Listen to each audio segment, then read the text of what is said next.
नमस्कार, मैं हूँ रजनी भारद्वाज जो आप देख रहे हैं नेक्स्ट 9 लाइव। एक बार फिर से करेंगे चर्चा डब्ल्यूएफआई और बीजेपी सांसद रहे बृजभूषण शरण सिंह को लेकर।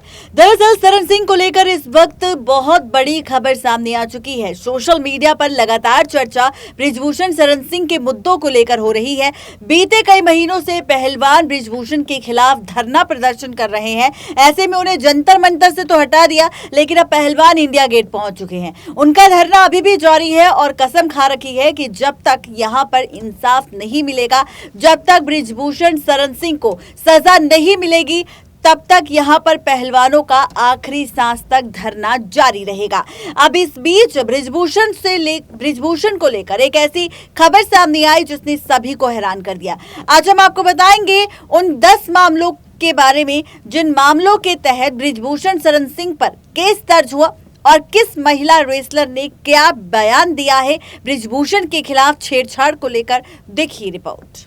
भारतीय कुश्ती महासंघ के प्रमुख और बीजेपी सांसद रहे बृजभूषण शरण सिंह के खिलाफ पहलवानों का विरोध अब और भी ज्यादा उग्र हो रहा है। उनकी मुश्किलें लगातार बढ़ रही है। 28 अप्रैल को दिल्ली पुलिस में उनके खिलाफ दायर किए गए 2 केसों पर आरोपों की अब बौछार हो चुकी है। उनके खिलाफ दर्ज एफआईआर में मदद के बदले उनके साथ हरासमेंट, मोलेस्टेशन के जो आरोप लगे हैं और उन्हें किस तरह से गलत तरीके से टच किया गया है, उस बैड टच को लेकर खुलासा किया है। इन दोनों एफआईआर में आईपीसी की धारा 354, 354A, 354D और 34 लगाई गई है। इन धाराओं में 1 से 3 साल की जेल की सजा होती है। पहली प्राथमिकी में 6 पहलवानों ने आरोप लगाए हैं। आरोपियों में डब्ल्यूएफआई सचिव विनोद तोमर का नाम भी शामिल है। दूसरी में एक नाबालिग के पिता ने आरोप लगाया है।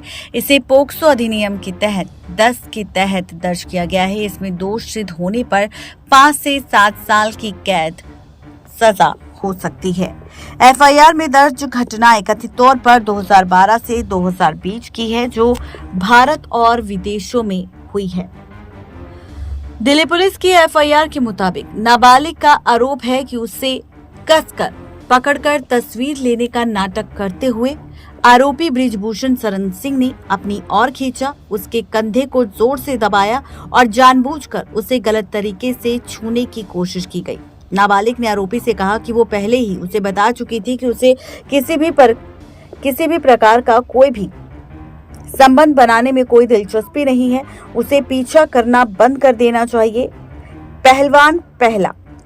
उसने खुलासा किया कि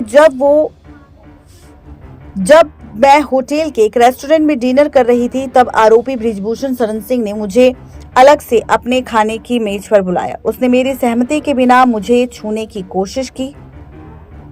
उसने मुझे पकड़ लिया। उसके गलत टच की वजह से मुझे बहुत ज्यादा बुरा लगा। हालांकि वो वहां पर नहीं रुका, उसने फिर से वही गलती बार बार दोहराई, मुझे गलत तरीके से छूने की कोशिश की और उसने ये सब तकरीबन 3 से 4 बार किया। बृजभूषण शरण सिंह के डब्ल्यूएफआई कार्यालय में उसने मेरी सहमति के बिना मुझे गलत तरीके से छुआ, मेरे शरीर को गलत तरीके से छुआ। मैं कांपने लगी। जब हम बैठे थे तो वो मेरे पैरों को अपने पैरों से छूने की कोशिश कर रहा था, मेरे घुटनों को छूने की कोशिश कर रहा था और मेरे करीब आने की कोशिश कर रहा था। पहलवान 2। जब मैं मैट पर लेटी हुई थी तो बृजभूषण मेरे पास आया और मेरे कोच की अनुपस्थिति में मेरी अनुमति के बिना मेरी तरफ झुक गया और यहाँ पर उसने मेरी टी शर्ट खींची और यहाँ पर उसने गलत तरीके से हाथ रखकर मुझे छूने की कोशिश की। फेडरेशन ऑफिस में उसने मुझे अपने कमरे में बुलाया। मेरे भाई को बाहर रहने के लिए कहा गया। मेरे कमरे में जाते ही उसने दरवाजा बंद कर दिया, मुझे अपनी ओर खींच लिया और मेरे साथ जबरदस्ती करने लगा। पहलवान 3। उसने मुझे फोन पर अपने माता पिता से बात करवाई। उस समय मेरे पास अपना मोबाइल फोन नहीं था। फिर उसने मुझे अपने बेड पर बुलाया, जहां इसके बाद उसने अचानक मुझे जबरदस्ती गले लगा लिया और मुझे रिश्वत देने की भी कोशिश की। पहलवान 4। उन्होंने मुझे बुलाया और मेरी सांस चेक करने के बहाने उसने मुझे गलत तरीके से छुआ और यहाँ पर मेरे करीब आने की कोशिश की और मुझे बार बार मोलेस्ट करने की भी कोशिश की। पहलवान 5। टीम फोटोग्राफ के लिए जब मैं अंतिम पंक्ति में खड़ी थी तो बृजभूषण सिंह मेरे पास आए और मेरे साथ खड़े हो गए। मुझे अचानक अपने साथ कुछ गलत सा महसूस हुआ। मैं उनके कार्यों से दंग रह गई थी कि वो आखिर मेरे साथ क्या कर रहे हैं। जब मैंने दूर जाने की कोशिश की तो उन्होंने जबरदस्ती मेरे कंधे को पकड़ लिया। पहलवान 6। मेरे साथ एक तस्वीर करने के बहाने उसने मुझे अपने कंधे की तरफ खींच लिया और मेरे कंधे पर अपना हाथ रख दिया। खुद को बचाने के लिए मैंने दूर जाने की कोशिश की। मैंने बार बार विरोध किया। उन्होंने दूर धकेलने की कोशिश भी की। इस पर मुझे धमकी दी गई। उन्होंने मुझसे कहा, ज्यादा स्मार्ट बन रही हो क्या? आगे कोई टूर्नामेंट खेलना है या नहीं? इस तरीके की धमकियां दी गई और इन धमकियों का खुलासा खुद यहाँ पर करती नजर आई है वो पहलवान जिन्होंने इस वक्त बृजभूषण शरण सिंह पर ये तमाम तरह के आरोप लगाए हैं और इन आरोपों के साथ उन्होंने ये स्टेटमेंट पुलिस को दर्ज करवाया है।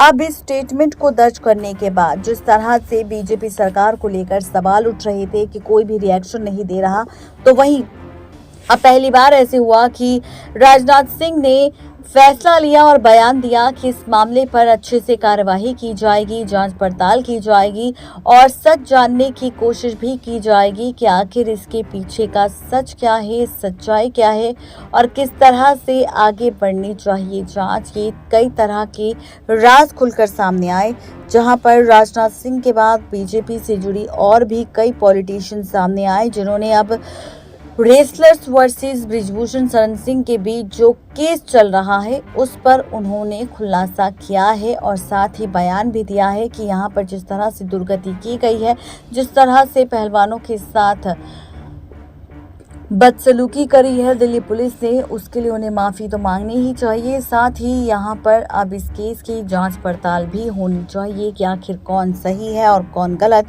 क्योंकि यहाँ पर बीते कई महीनों से पहलवान अपने घर परिवार को छोड़कर धरना देकर बैठे हुए हैं, जो कि बिल्कुल सरासर गलत है। नेक्स्ट लाइव की रिपोर्ट।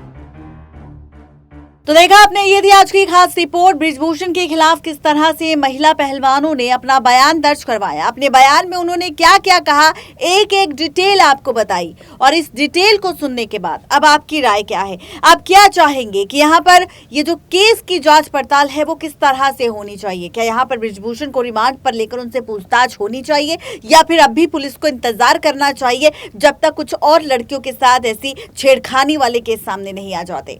इस बारे में आप क्या कहेंगे जरूर बताएं नीचे दिए गए कमेंट बॉक्स में। आज के लिए सिर्फ इतना ही, तब तक के लिए दीजिए इजाजत। शुक्रिया।